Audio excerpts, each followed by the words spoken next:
Do you ever struggle with the stress of wanting to do it all and feeling overwhelmed? Many people do, but especially women in leadership roles face unique challenges. In today's program, you can learn 5 practices that help one woman in leadership role, Tara Elizabeth Lehner. Hopefully, what works for her may work for you too, and you can lead your life with confidence and connection with minimum stress and maximum joy. Hello, my name is Dr. Rosina, and with me is Elizabeth Lehner. Hi, Dr. Rozina. Hi there, Hello. Thanks so much for having me. you're welcome. So, let me introduce Tara. Tara is a mother of two, a coach for women, new to leadership, and host of a Facebook group, Mindful People Managers. After a successful but stressful career in clinical drug development, she developed certain practices that helped her transform her stress, develop a work life balance, and dedicate to developing future generations of C level executives that come up the ranks, leading with confidence and connection. And I am MD psychiatrist at Shifa Health, a clinical professor at University of Washington, and an author of the best-selling book and online course Stress to Joy. You are watching Happy and Healthy Mind with Dr. Rosina. So today we are going to hear Tara's story and her 5 practices of coping with leadership stress. And my special at the end, it is a tool that you can apply in your daily life. So stick till end so that you can learn that tool. And make the best of this time by asking questions and sharing your ahas in the comment section. So, Tara, why don't we start with you? And can you share why it is so important that we learn to manage the stress of wanting to do it all, and share some of your story? Yeah, sure. Again, thank you so much for having me on your show today. So, I am the mother of two, as you mentioned. I have two little girls, age 5 and 3. And so, my journey on parenthood combined with having a successful career and a happy marriage and everything else started officially about 5 years ago. And I will say that it was a tremendous adjustment. And it's one that, I'm still adjusting to. I think that's just part of the nature of parenthood, right? But where I was in a corporate position, high mid-level management, and I was traveling frequently, working very long hours.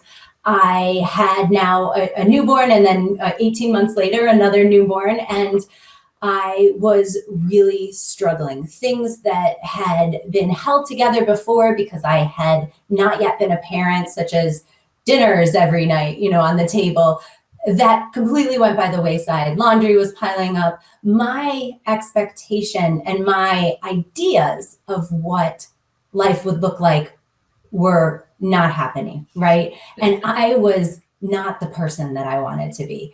Like I mentioned, I was traveling very frequently. I actually, looking back, one of my first aha moments that still took me a long time to act upon was I missed my oldest daughter's first birthday. I was away for a business trip, and obviously I knew that I had to be. It was a meeting that I couldn't not attend. It was a meeting I felt, let me rephrase that. It was a meeting I felt I couldn't not attend. It was heartbreaking to me, and I vowed that would never happen again. And of course, though, my 1-year-old luckily doesn't know, and I can't even believe I've shared this here because I had not previously shared that in any public forum.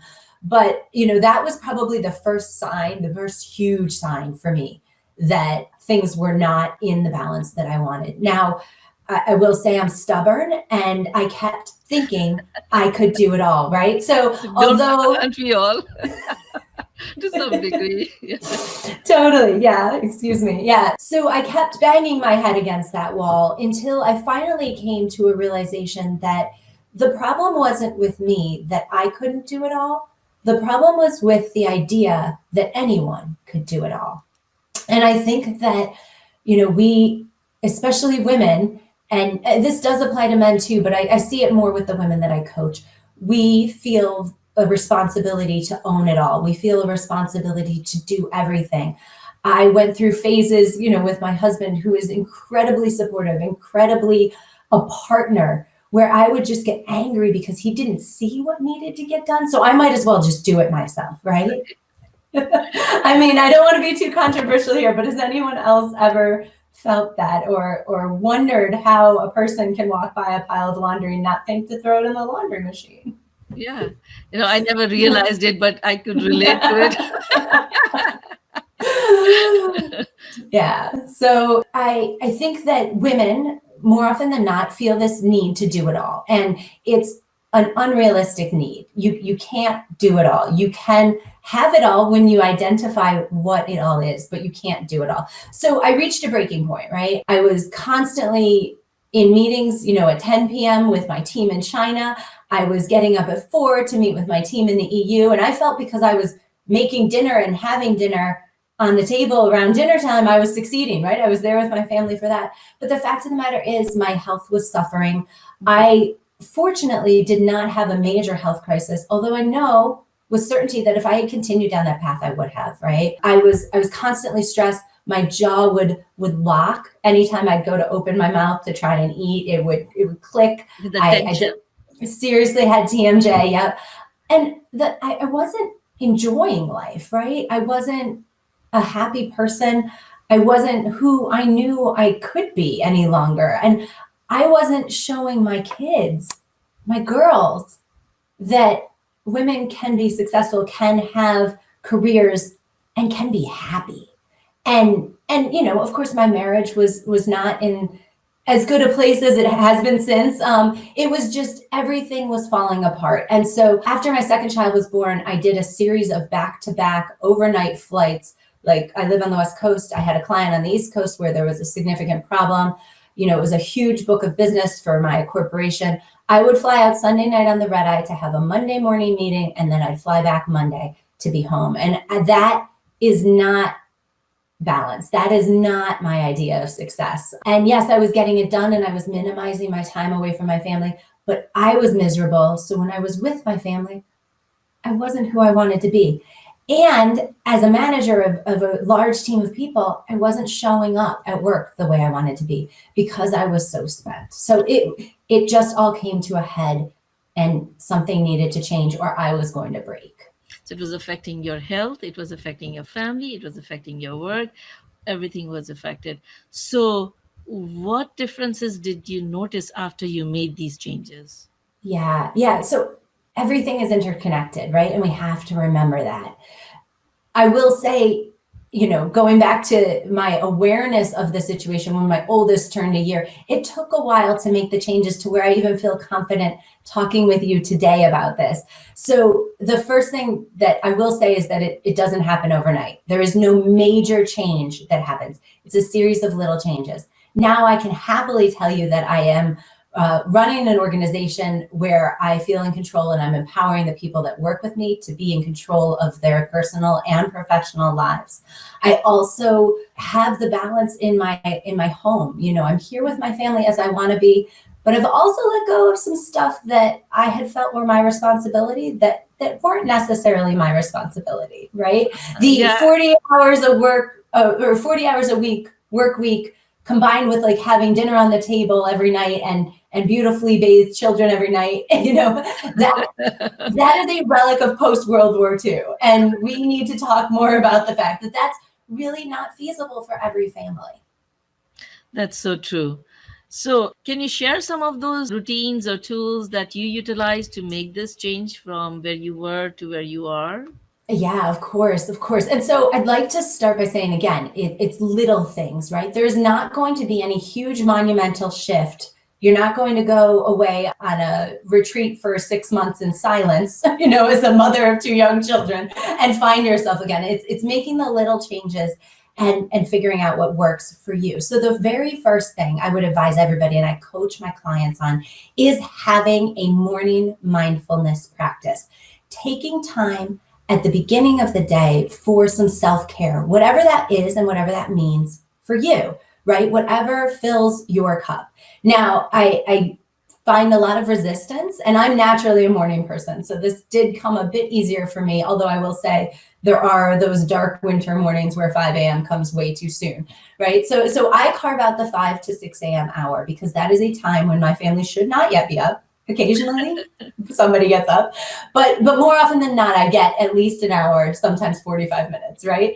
And for me, during that time, I spend time in meditation, time in yoga, and journaling. That is my alone time. I know that I need that.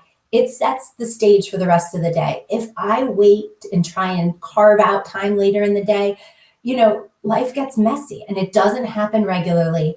And I don't show up the way I want to. So if I set the stage for the entire day and get that time in, it almost doesn't matter what else happens that day, because I am showing up the way that I want to, as a mother, as a leader, as a wife, as a woman, representing and showing the world how I want to show up. That's wonderful. That's so true. Like, for me too, morning routines are so important. And for me also, I could really relate to as you were talking, because I'm also naturally a morning person. But before I started applying some of the tools in my life, I used to get up and get going right away. Yes. Mm-hmm. So Yeah. now I have a more, and some days I would kind of lay down and just kind of read something and stuff. But since I started my journey, my journal, my gratitude journal was Mm-hmm. my starting point. So Great. I would do my gratitude journal. I also would do a prioritization for the day. I will do my meditation and my prayers. And then I would kind of just go. And since the COVID started, I started doing my treadmill. Nice. And then Mm-hmm. when I'm going to the shower, that's when I start waking up my kids and say, okay, let's go ahead and do the breakfast together. And then, working from home has been so stressful when there's kind of no boundaries. So Right. after a few weeks of this boundaryless trying to get adjusted, I developed this thing. Okay, so this is the time I start my work and this is the time I end my work. For And sure. yeah, and that has really helped to cope. So morning practice is very important in my life. So Um, what's the point number two, or practice Oh, number? just one, if we can go back to the morning practice, I think that those of us that are morning people do tend to just rush into the day, start on whatever's on our to-do list. The intention, right, that you can set when you emphasize time for yourself for that morning practice is what changes that 5 a.m. hour from getting a jump start on the day to really setting the stage for the day to be phenomenal. So it's that intention, and that's the difference.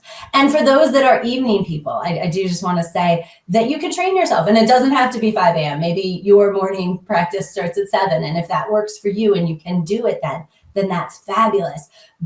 There's a much greater chance that you're going to do it with more focus and with a greater frequency if you carve out the time in the morning, though. Wonderful.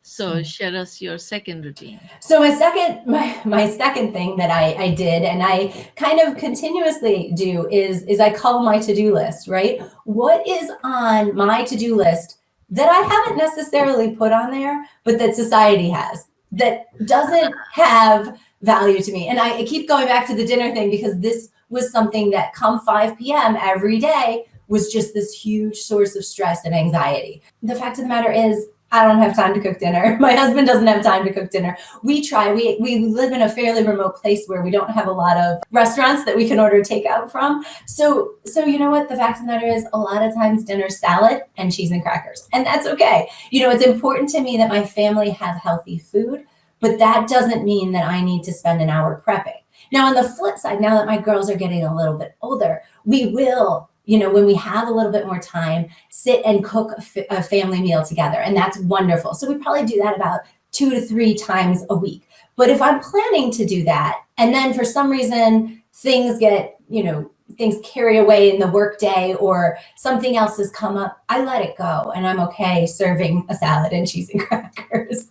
So that is one thing that, taking things off your to-do list. And next is just moving on to number 3, because I think that these two really go hand in hand, is knowing your values and making your decisions, or making decisions based on your values, right? So when you know that healthy food is important, but serving up a home-cooked meal every night isn't, then you can accept salad and cheese and crackers or some variation of that. Or you can make a decision as a family. My husband and I have sat and thought about things that we can outsource, right? It's important for us that our kids learn to clean up, but we don't necessarily want to spend time cleaning our house when we could have valuable time together as a family. Time is important to us. So we do pay for support, in terms of domestic help there. And that's where knowing your values is important. That when we're budgeting comes out of a bucket of, things mean less to us, and time together means more to us. And being present and being able to enjoy our time together is what's most important to us. So we really make value-based decisions there, because it's all a trade-off of time, money, and energy. And so figuring out what works best for you is really important. Any questions about those two steps? Well, I think the fourth point also kind of plays together. They all Like as you interweave. were talking Yeah. about, what kind of learning you want to Mhm. have your kids go through. So why don't you talk about point four? Sure. So, we all leave a legacy. We all leave memories. Even when we're still around, our kids, once they're grown, will have memories of what their childhood was like. And so every day we have this opportunity to create what our legacy is, right? What we want to have in our minds as our legacy, what we want our children and our spouses to see. And so we have this wonderful opportunity to shape that as we go. So thinking about, what you want your kids to remember, what you want your kids to see. When you and I were talking before, Dr. Rozina, and I think this was really important, you had asked me if the solution is for women not to be in leadership roles. And I can't adamantly enough say, no, that is not the solution at all. It is figuring out what is most important and choosing to show what you want to show to your children, and modeling that behavior, right? And living it. And when you're finding joy in it, it's really easy to do so once you get started. And when you find that you're not able to do all of the Yep. list. Well, you have to be kind to yourself, and you have to be flexible, because we're always growing, we're always evolving. Life is changing and handing us different scenarios. Obviously the pandemic has made that apparent to all of us. So things change. You need to be flexible. You need to be kind to yourself, and know that as you continue to show up every day, you will have good days, you will have bad days. Sometimes this will be easy, sometimes this will be hard, but the more consistently you practice, the easier it will be overall. And so it's really just showing up and forgiving yourself and moving forward. And again, I think that's a fabulous thing to be able to model for your children, for your spouse, and for others in the community. Yeah.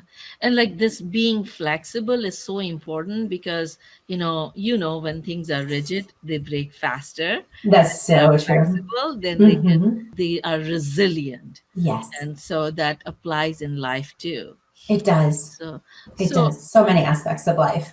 so And showing up at work as well, right? yeah, All of these things that I'm talking about are probably related to home life, but our home life and our work life are not separate. And again, with the pandemic, that has become more apparent than ever, right? People are right. seeing more and more of each other's lives. I myself have worked from home since 2011, so I'm used to juggling this, but it's different now. It's very different now. Yeah. So how did you end up coming up with this mindful people manager? Well, so as I said, as I was reaching my breaking point, I was showing and seeing firsthand what it's like to manage people when you are not showing up mindfully, right? When you are not thinking through how you want to have tough conversations, because you're not carving out the time to do that. You're not showing up as present. And I was seeing what was happening to my teams in terms of their responsiveness to me.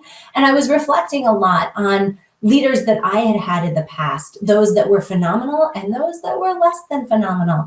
And so often managers really get a bad rap. And I think that managers really can change the world, because they have this opportunity to show, again, in a similar way that parents do, to show people a way of being that is empathetic, but that is, still wanting to achieve.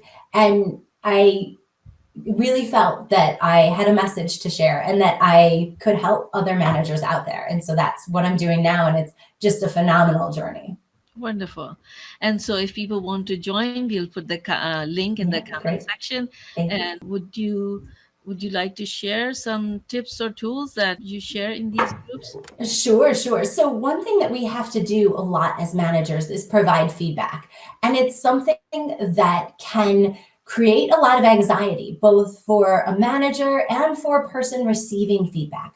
And the best way that we've found and what we coach our managers on doing is really being very intentional in how to provide feedback.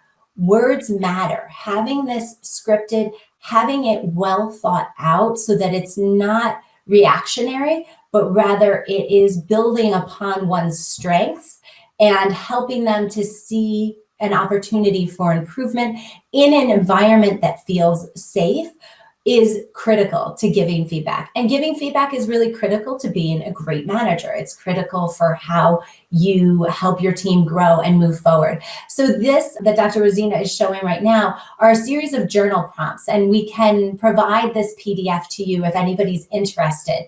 You start first with the strengths that your employees have. And then you might have a really blunt version of the feedback you want to give. This would be the feedback that the not mindful manager would give. This would be the feedback of the manager that has had sort of an amygdala hijacking and isn't engaging their prefrontal cortex with the degree that you know you want to. So getting this all out is important because it allows you, and writing it is really critical because it allows you to get this on paper and release it from your being so that you don't have the accidental potential of sharing it in the blunt version with your employee. And then you think about how you would want to receive that, and you write down a better way to say that. And you might script out a couple of different ways. You might find that this is tough and you're not ready to do it now, so you leave it and you walk away. So this is a journal prompt PDF that we provide to people that we coach, and it's just one of the many ways in which we help coach managers to lead with confidence and connection. Are there any questions on this? I have a question. Yeah. Sometimes you have to give the feedback right in the moment, Mm-hmm. or there are days when you are under pressure because you have to manage certain financial targets and things Mm-hmm. are not going right. How do you stay mindful in those moments, and how do you, because you appreciate your employees because they are helping you achieve your goals, Yeah. but sometimes it's hard when people are not at the same wavelength, or they're not understanding Mm-hmm. what situation you are in. And so how do you take care of yourself while taking care of others? Yeah, no, that's a great question. And that does all tie into having a mindfulness practice. So the more that you're practicing mindfulness day in and day out in situations that aren't high pressure situations, the more you will show up to those high pressure situations and be able to take a step back. Now that does take time, right? It does not happen overnight, but the more cognizant you are of it, the easier it becomes. And so yes, if you need to give feedback on the fly, having just a daily mindfulness practice is important. And you might not be able to craft out the exact message you want to give, but the more in tune you are with the situation, the more in tune you're trying to be with the employee that you're giving feedback with, and the more empathetic you're feeling and communicating, the better the on the fly feedback will be.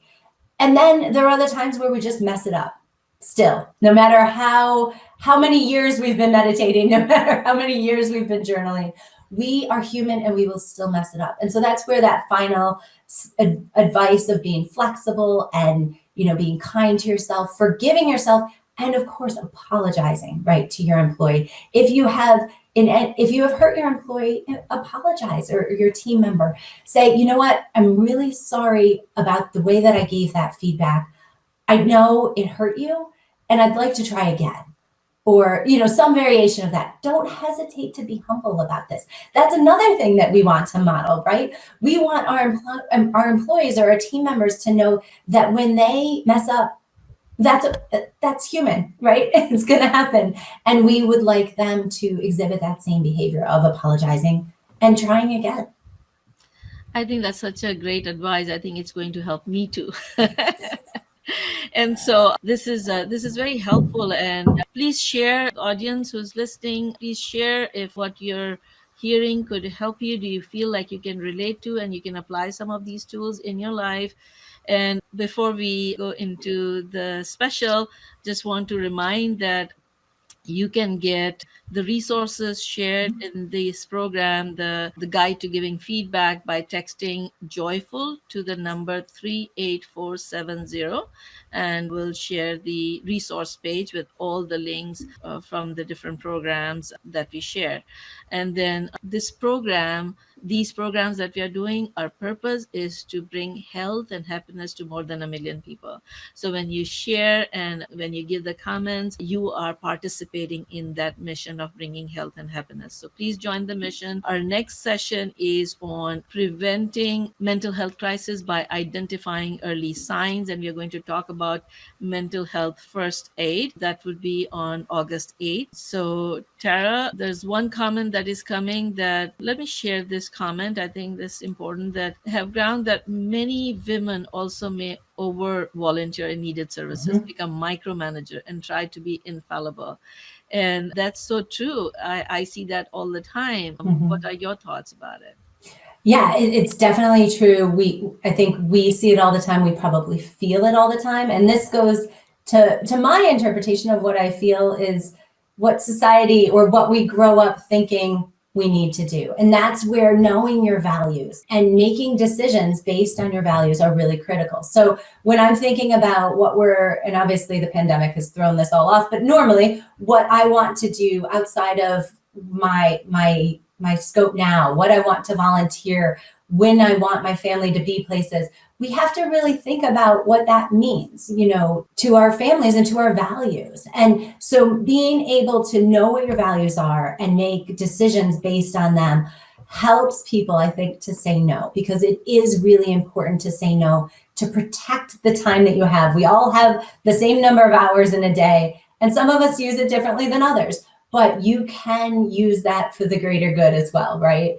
And recognize that you might go through phases in your life where it's less possible to volunteer as much as you would like, and know that too will change, right?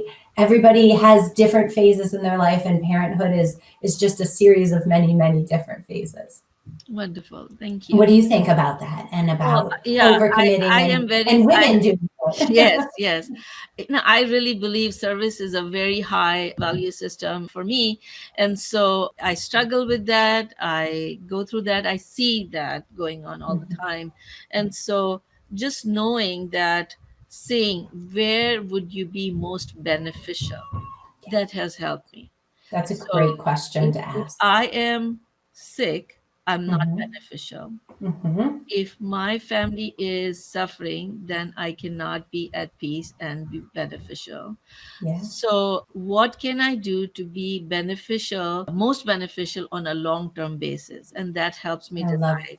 So, not to just not do anything versus right. not to do all the things, but like you Mhm. said, identifying what would help you the most to help the most in the long run. Yeah, I think that's a fantastic question, and it goes to what we as I think humans want to do is be beneficial, right? How can we help the most people? And to your point, if you're not feeling well, you're not helping people. That's right. Yeah. So, do you have any last minute message before we go into my special? I just would like to encourage everybody to talk about this more, talk about the fact that it's not someone's fault that they can't do it all. It's the idea that anyone can do it all. And to be kind to yourself as you embrace that message and as you work to find the balance that you have right now in your life, and then be flexible as life changes. Okay. All right. Thank you. And let's discuss the special for today. Today's special is mindful cooking. So, do you ever find that cooking becomes kind of a chore and a burden? And I know you like cooking, but sometimes it is not that joyful. Do you go through those phases? Sometimes, for sure. And so all of us go through those things from time to time. And as you were talking about cooking, I thought this would be a great special to talk about. And so what happens is we can bring mindfulness in all aspects of life, including cooking. Right. Mhm. So, how do you bring mindfulness? What is mindfulness? Mindfulness is moment to moment awareness, intentionally and non judgmentally. Okay. So, there is intention, there's awareness, and there is non judgment. All right. So, first, you want to make intention. So, you want to say, okay, I'm going to cook mindfully today. as you are making the choices, thinking about what's the purpose. Like, like you said, we want to bring healthy food to our family. Mm. So what is the purpose? It is your love for your family and your care that you want to bring healthy food to your family. So that is your intention. And so Mhm. then when you are choosing the food, stay in the moment, being aware of what you are picking, using all your senses, enjoy the colors, the smell, the texture as you are going through the preparation phase. Be aware of how your body is feeling, how your mind is feeling, instead of thinking about what you're going to do next. Focus on how your body, be grateful for all the process and enjoy that activity as you're cooking. Kind of remember that love for your family, and as you are doing, and if you're religious, and you can kind of have the prayers going in your heart, or just stay in the moment of enjoying that process. And sometimes it's a half an hour. I'm not saying don't enjoy the music or don't enjoy anything else, but stay aware. Because before, I still do that, but I'm It's all cooking. a practice, Yeah, right? And we yeah, call it a cooking, and practice. then I remember, oh, I need to make this phone call, or I need to do this email, and I run away, and then things get burned. So, and so you want to stay in the moment, you want to enjoy the process, you want to utilize all your senses to to be completely present, completely aware, and be non-judgmental. Even if you digress, you are coming back. Be Mhm. non-judgmental, be kind to yourself, and maintaining those mindfulness attitudes while doing the process and enjoying the process can make this process, simple process of cooking or preparing the meal, also joyful. So, Mhm. what do you think? I think that's a beautiful description of what happens when you're really cooking with attention and with mindfulness. And another thing just to add on to that is, like I said, as my girls are getting bigger, they show a lot of interest and it's a way that we are together as a family. So the more present I am, the more I'm showing them mindfulness in practice, right? And I can share with them the smell of the pepper and the smell of the onion, and emphasizing just taking in all the tastes and textures, and enjoying being together. And you've totally made me excited about cooking lunch as a family this Saturday. So Wonderful. So, I I just really want to appreciate remind everybody that health and happiness is not static. It's a process, and you can always apply these simple techniques in your life, make simple decisions, and make your life healthier and happier. To that note, stay safe, happy, and healthy. See you next week. Thank you, Dr. Zena. Thank you. Bye. Bye.